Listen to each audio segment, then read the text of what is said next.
Soy Federico Tomi y esta es la presentación del trabajo práctico integrador de elementos de máquina. Bueno, a partir del dispositivo con torquímetro que se nos dio, lo que hicimos fue modelizarlo y obtener su diagrama de cuerpo aislado, el cual nos sirvió para reconocer las fuerzas y momentos que intervienen en cada una de sus partes y plantear sumatoria de momentos y de fuerza para cada una de ellas. Con esto lo que hicimos primero fue calcular el peso de la madera.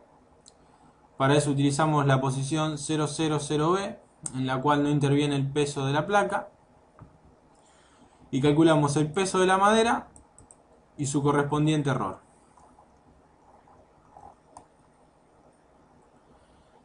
Con el peso de la madera y las restantes posiciones, lo que hicimos fue calcular el peso de la placa para cada una de las posiciones y obtener un peso promedio de la placa.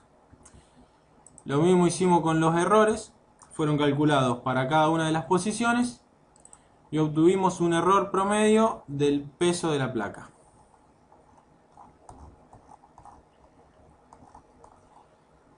Con el dato del peso de la madera y el peso de la placa, lo que luego hicimos fue predecir el torque leído en el dial del torquímetro para cada una de las posiciones.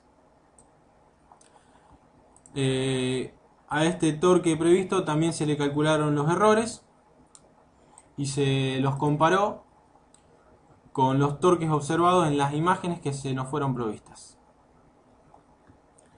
Se esbozó una gráfica que muestra cómo el error real está acotado por los errores que nosotros calculamos.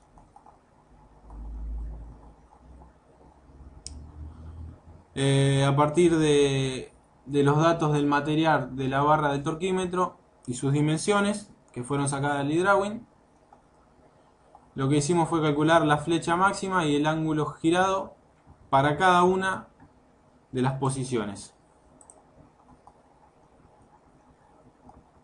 Luego lo que hicimos fue un estudio por impacto para predecir las lecturas instantáneas máximas sobre el dial del torquímetro, que provocan 4 casos distintos de cargas a distintas alturas. Estos torques dinámicos calculados para estos 4 casos distintos fueron comparados con los torques que se observaron en las imágenes y fueron calculados los errores para cada uno de esos casos. Luego lo que hicimos fue determinar la frecuencia natural de vibración de la llave torquimétrica. Para esto se utilizó un modelo como el que se ve acá en la figura, en el cual la barra se considera con masa despreciable, empotrada en uno de sus extremos y con una masa concentrada en el otro extremo. Esta masa se obtiene a partir de la reacción que fue calculada anteriormente. Comparamos las frecuencias calculadas para cada uno de los casos con las frecuencias observadas de los gráficos que se nos fueron provistos y obtuvimos los errores para cada uno de los casos.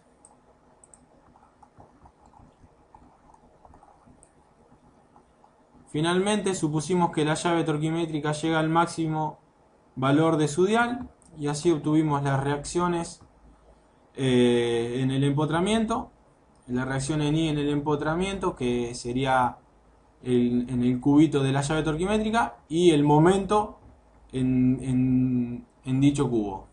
También se calculó la reacción en la bisagra de la tijera de madera. Y lo que se hizo con estos datos fue calcular los esfuerzos de corte sobre el perno de la bisagra, calcular la presión de aplastamiento sobre la rueda y su eje, la rueda de presión, digamos, que está sobre la manija del torquímetro, el coeficiente de pandeo del pie que soporta la rueda de presión, la tensión de corte sobre el cuadrado o cubito de la llave que está empotrada en la madera, y también la presión entre los insertos metálicos y la madera del dispositivo.